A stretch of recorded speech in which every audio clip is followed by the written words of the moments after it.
What is good, YouTube? Today, we're back with another behind the scenes video. We're gonna start off the day by doing the normal sampling. Go ahead and get our digitized designs and sample the first ones on the hat so we can get approval for production. And once it's approved, we can have the whole order ready set to go. We got 100 hat orders that I gotta get approved. This front one, this TIMT one, we already did the side. We gotta get the front approved. This one right here, we already did the back. We gotta get the front approved of these. These right here, we're just waiting on a couple more of these Columbia blue ones, and then we can complete this order. That's a total of like 48 hats. Then we have another one right here that I need to run a sample to get approved. This is 24 hats. It's gonna be 3D puff embroidery as well. And on top of that, I got another 200 hat order that I gotta get approval for too. So we gotta get all these samples made today and send over pictures to the client and get them approved. Go ahead and start off the day on turning on the embroidery machines and oiling them. Get that switch in the back.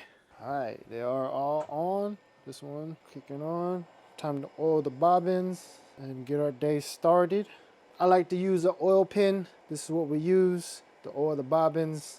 Add a little drop, start the day. And you're supposed to oil it like every 4 hours or so, depending how hard you run the embroidery machines. Got it right there. Add a little. Actually, these machines are a little dusty, so we got to hit it with the dusty from running all the hats, all the debris and dust that gets knocked off where the needle penetrates. So we're gonna clean them out.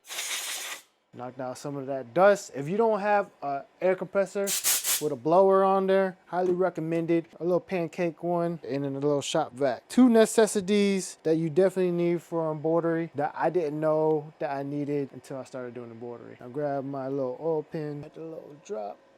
Last one. Okay, had the cap back on before it goes missing. For some reason the cap always goes missing. Let's go get our files. We're gonna get all our files off the computer and put it onto our jump drive.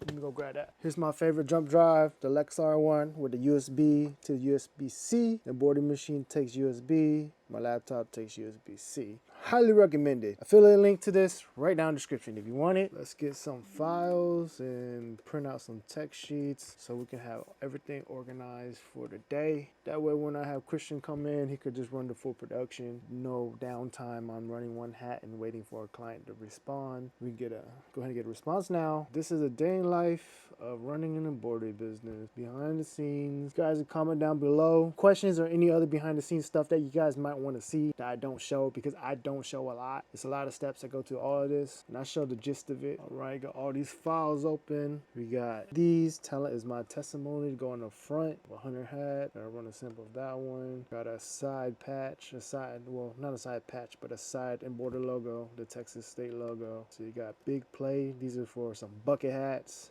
And then this big play for some more bucket hats. And we have this right here, 3D and puff embroidery.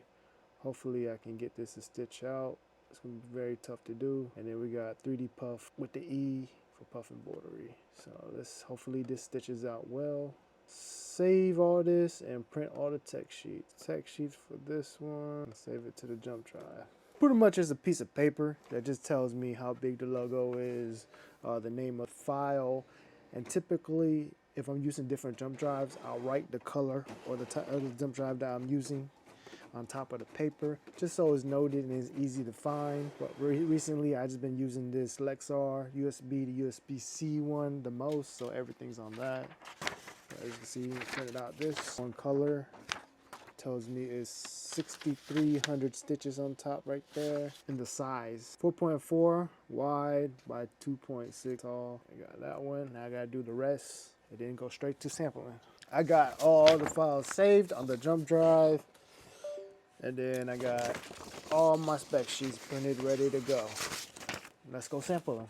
So with these samples, we only do these for bulk orders. We don't just make one hat. Minimum order that I make is 12. So that's the minimum we'll do is 12 per design. But this is just get approval for the full order. So there's no confusion, and what you see is what you're gonna get. Start off with this emotion one.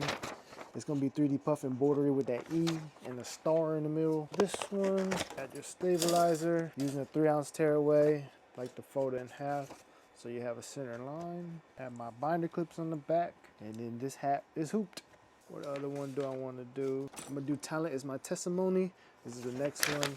I'm going to hoop this one as well. And we're just gonna start off with these two. Go ahead and clear the old design. Plug in that jump drive. These machines are a little older, so it's gonna take like 10 like 10 seconds for it to load, and I can input it. I got a lot of files, and then I just gotta input it. Input. This one's loaded. I need to set the colors. It is white then red, so 10 and then 1. Now let's do the same thing on this machine, but except we're gonna upload a different design on this one. Ooh, need to go ahead and change this white thread. It's super low. That's not gonna finish no design. All right, I'm gonna go ahead and change that white thread on this one before we get carried away. It's very easy to get carried away and forget about it. Then you gotta re-loop it through the whole machine. It's easier if you change it while there's still thread there. I'm gonna show you guys how I do this, My spool white thread real quick. So under each machine, I have a bin of thread using candle thread. I met them at the trade show and they had pretty good prices on thread. I used to have a promo with them, but it no longer works. I can contact them if you guys are interested in getting a discount. We're using candle thread. Right now, this is the white. Here's the number and everything if you're curious. Because they have multiple shades of white. But we're just peeling off that plastic. Candle thread, if you want to sponsor one of the videos, let me know.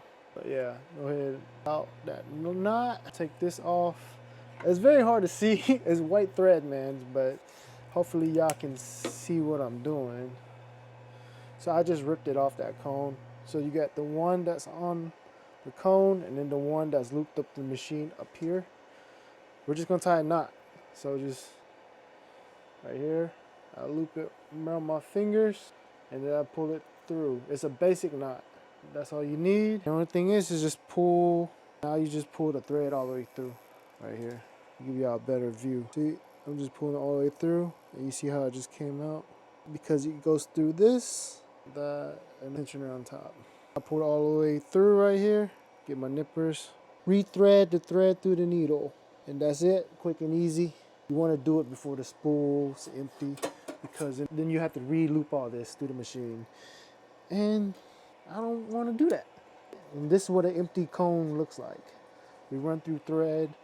The two common threads that we run through the most are white and black, because pretty much every design has white and black in it.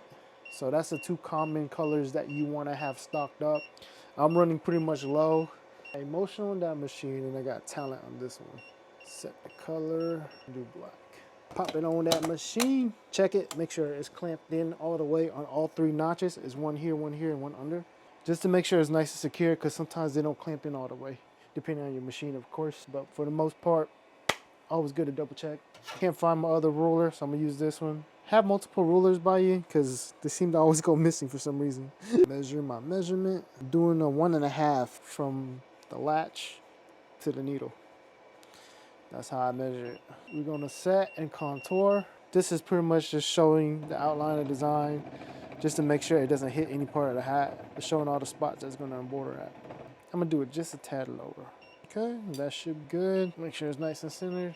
I center it by eye. I look at the brim of the hat right here to center it. So if the brim's straight, more likely the hat will be straight, because that's how people usually wear the hat.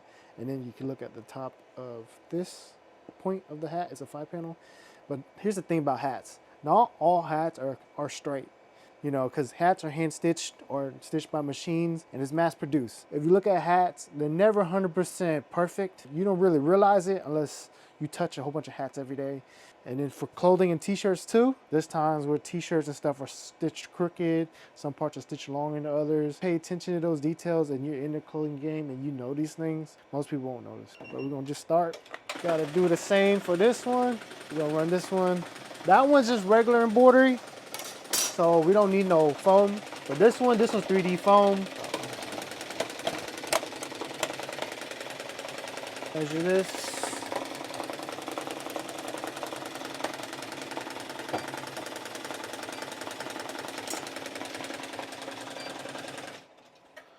Oh no, stop dummy.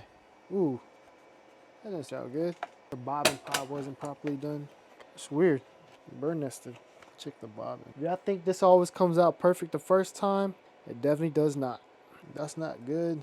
This is on the actual hat too. Not sure what happened. Oh, I see. Black part fell off that loop.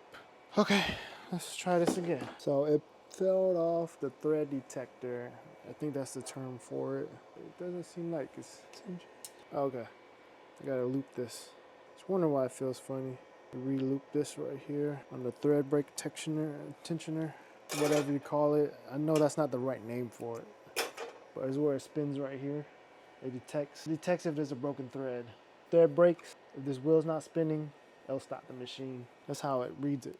Something like that. Don't take me word for word on that, but that's pretty much what it is.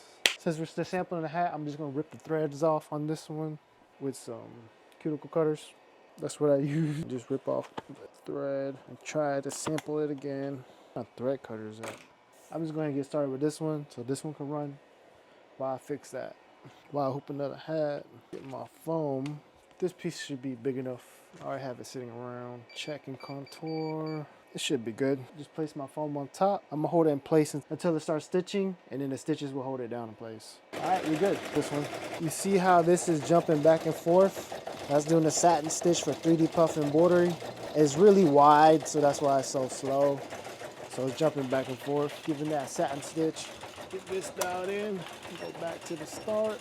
Check the distance, pretty good. All right, we got those two in production. So talent is my testimony. And then E puff, it's the E logo for emotions. That's good. Then we got, these two are buckets I'll save for later. These right here, the 3D puff embroidery in the front, and then this is a side logo. All right, let's pop this one on. Make sure it's latched in. Get rid of that design and upload a new one. It's a very repetitive process. Check how it's doing. It looks pretty good to me. This one's looking good too. Found my other ruler right here. I got it. Now I just gotta measure this part. Design's uploaded. Just gotta get it nice and centered and positioned, and then run that contour range for the one time. Just to see, make sure it doesn't hit any part of the hat. Because this one's pretty much a full-size design, 5 inches wide, by a little over 2 inches tall. So I'm gonna do foam for this one. Since it's gonna be forest green, measure this. You wanna make sure you cut enough foam to cover the whole design. All right, there we got it. All right, we're good. We got the stitching to hold down the foam. In the process of getting 3 orders confirmed so we can get started ASAP. Once they're approved, everything's good to go. No questions asked after that. Only thing left, we complete your order. We take some pictures right there with the white backdrop and the studio lights. Text you the pictures, text you the tracking, and a picture of the shipping label to confirm the address is correct to ensure they get their package. This one looks good, and then the Autoplex one looks good. And then got this one, fire. This one's gonna be hard, that 3D puff. Let's get these cleaned up. Big lighter, I always use this, man. Fuck a heat gun. All these people always tell me to use a heat gun. Pop that off, one more time. Burning excess threads, fire. 3D puff embroidery, Autoplex logo. It's for a car dealership in Texas. If you know where this is at, it's made by Embroidery Plug. This one also has a Texas logo on the side or the state, but we'll do that in a bit. But we got the front done. These, super clean, not much to clean up. Send over pictures of these and get them approved. Pictures, you want to hold the hat perpendicular. So you don't want to take an awful picture of the hat because when the client sees that, they're going to be like, I don't like it. You know, you want to take a good, concise picture. So I usually make sure it's perpendicular to the camera and you get a nice photo. And if you can't hold it straight or take a nice perpendicular picture, put the hat down on the table and take a picture and just take it right in front. Show y'all the 2 options. You can do that, or you can just set it down on the table and do that. You text it to the client and get it approved. All right, that one's sent. Let me send this one. Take a picture of this one, get this one approved, and see what the client says so we can start production. The main one that I'm focused on is on getting this one approved so we can start these. These are 100 hats for the front, so that's gonna take us quite a bit of time to do. We only have 4 machines running. So this design is about 6,400 stitches. 6,400 divided by, I'm running it about 640, I believe. I'm running it at 670. It's gonna take about 10 minutes to stitch out 1 hat. We got most of it approved besides 1 person, but we're almost ready to go start production. Christian's here. Some other things that just got sampled. We got bucket hat sampled. This one, both of these are approved. Now Christian's just sorting the different sizes, because yes, bucket hats do come in different sizes, and the colors to make sure we got it all correct for his order. Then we got this one, 3D puff embroidery right there. Not easy to do, you know, especially doing embroidery this wide. Most people can't even do this, man. Just to be real, we get the job done. Most people can't do it like this. And then we got that back embroidery, 5 inches wide, 5 inches wide in the back, and then 3D puff on that front. Even that star's 3D puff. Details. Then we got one approved too. I had reran the other one. I didn't like how it came out, so I adjusted a little bit. But check out this right here. Autoplex 3D puff embroidery on the front with the suede brim, cream two-tone. So cream with that red suede brim. Suede underneath, 3D puff in the front, and then that side logo. So it's all good to go. Now we just got to get to work. Anything to say today? It's a rainy day. It's kind of gloomy outside, but you know, we still get the job done. It's a little iffy with this one, but we gonna get it done. It's not always easy, but we work some magic here at Embroidery Plug. There's not really much context today. It's just time to get to work. So we're just gonna do that. Thanks for watching. Subscribe, like, comment, let me know. Any questions? Type it down below and let us know.